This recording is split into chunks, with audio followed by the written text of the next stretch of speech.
प्राणत्व के आधार पर व्यंजनों का वर्गीकरण।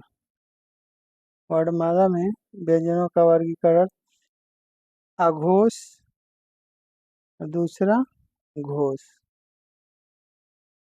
अब उच्चारण स्थान में कंठ, ताल, मूर्धा, दंत और ओष्ठ। इसमें स्पर्श व्यंजन, स्पर्श व्यंजन हमारा क स्पर्श व्यंजन है, जिसे हम अल्प प्राण कहते हैं। यानी कि अगर क वर्ग में देखा जाए तो क हमारा अल्प प्राण होता है स्पर्श व्यंजन का, और ख हमारा महाप्राण होता है स्पर्श व्यंजन का। यानी कि प्रत्येक वर्ण का पहला अक्षर, जैसे क, च, ट, त, प, ये स्पर्श व्यंजन का अल्प प्राण है। अब प्रत्येक वर्ग का दूसरा अक्षर, जैसे ख, छ, ट, थ, फ, ये स्पर्श व्यंजन का महाप्राण है।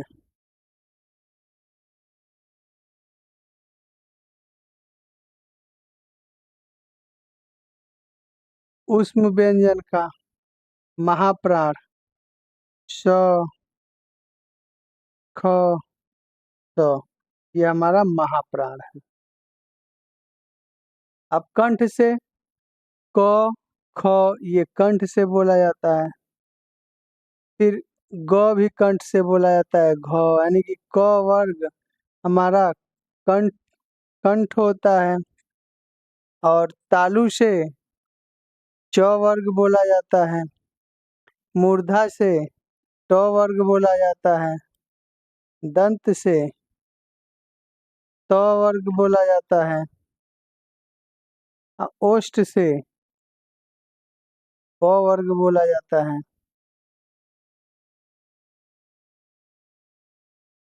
अब घोष में देखा जाए तो ऊष्म व्यंजन में महाप्राण ह होता है, जो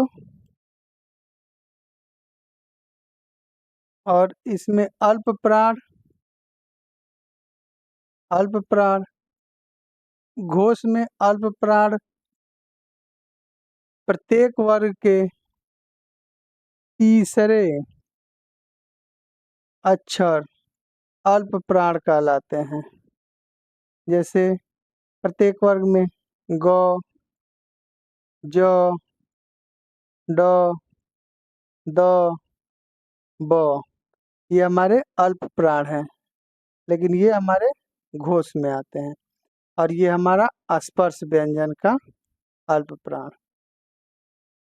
महाप्राण प्रत्येक वर्ग के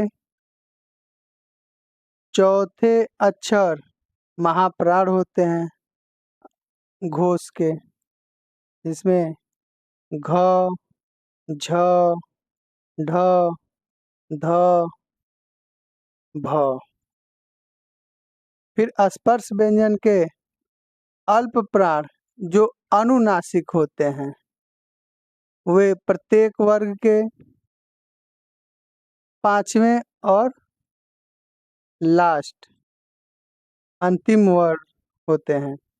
जैसे अंग, इय, ड़, न,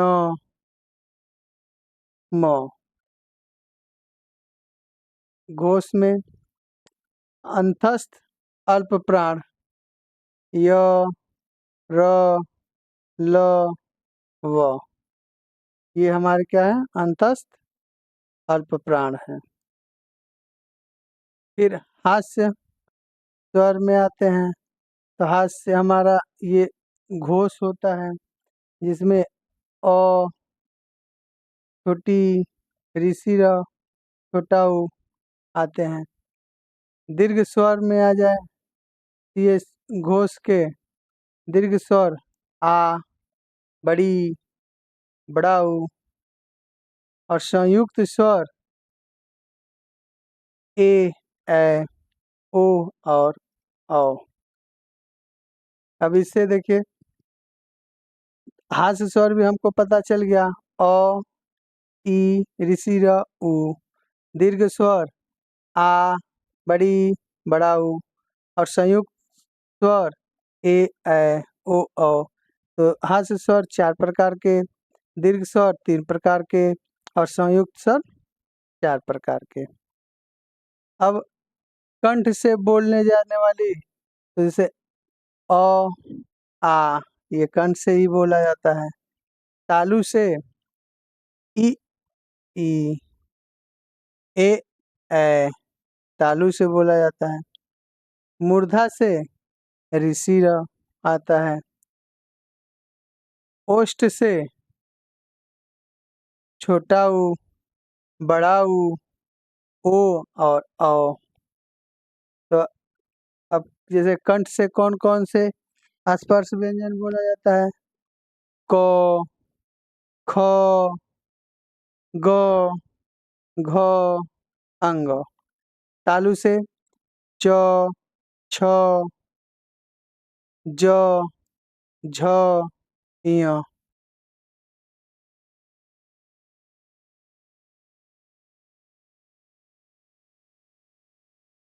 प्राणत्व के आधार पर व्यंजनों की वर्गीकरण। अल्प प्राण, दूसरा महाप्राण। अल्प प्राण क्या होता है? ऐसे वर्ण जिनके उच्चारण में श्वास पूरक से अल्प मात्रा में निकले और हकार की ध्वनि न हो, अल्प प्राण कहलाते हैं। प्रत्येक वर्ग का पहला, तीसरा और पांचवा वर्ण और अंतस्थ वर्ण अल्प प्राण है। तो अल्प प्राण में क, ग, अंग, च, ज, ञ, ट, र, ड़, त, द, न, प, ब, म और अंतस्थ य, र, ल, व। ये हमारे अल्प प्राण है। दूसरा हमारा महाप्राण।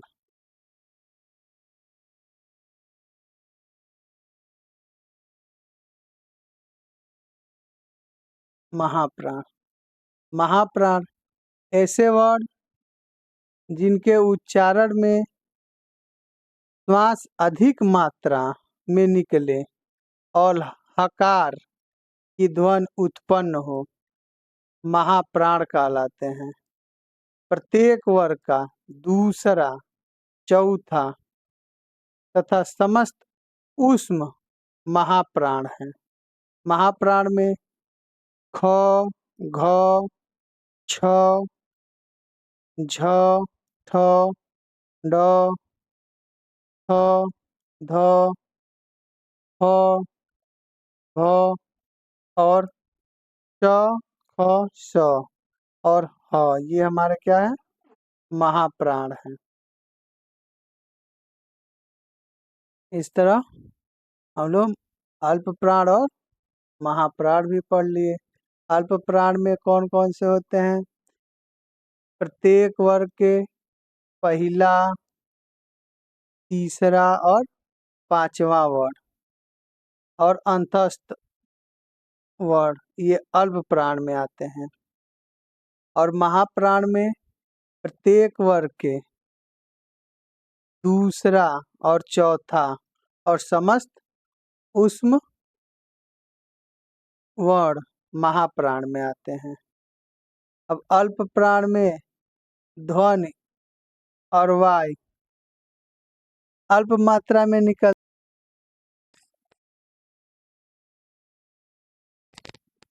वर्णों का उच्चारण स्थान, वर्ण और उच्चारण स्थान।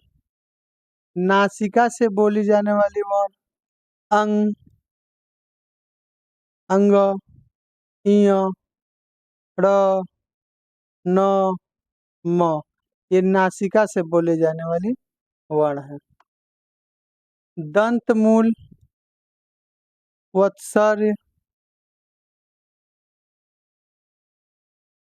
इसमें 4 अक्षर होते हैं, न, स, र, ल। दंत से, दांत से बोले जाने वाली, उच्चारण करने वाली, त वर्ग और स। दंत ओष्ठ यानी कि दांत और ओठ दोनों जिसमें प्रयोग किया जाता है, जैसे व।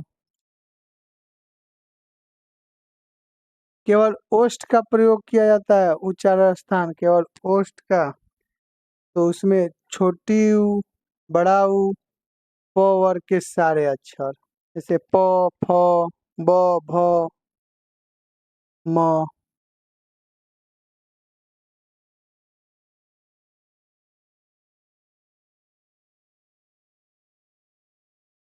कंठोस्थ से, जैसे कंठ और ओठ दोनों का उच्चारण स्थान, इसमें ओ, औ, अंग, ये 3 है, कंठस्थ और ओष्ठ दोनों इसमें प्रयोग होता है।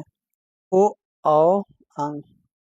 फिर ओष्ठ में उ, ऊ, पवर, दंत और प्लस ओष्ठ, दंतोष्ठ में व आता है, दंत में त वर्ग और स।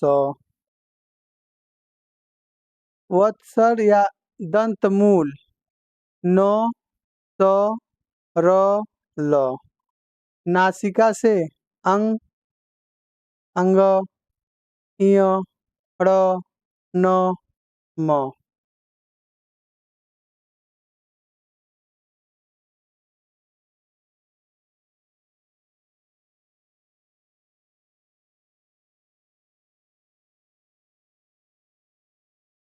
मूर्धा, मुंह के भीतर के ऊपरी छत का अलग भाग मूर्धा होता है।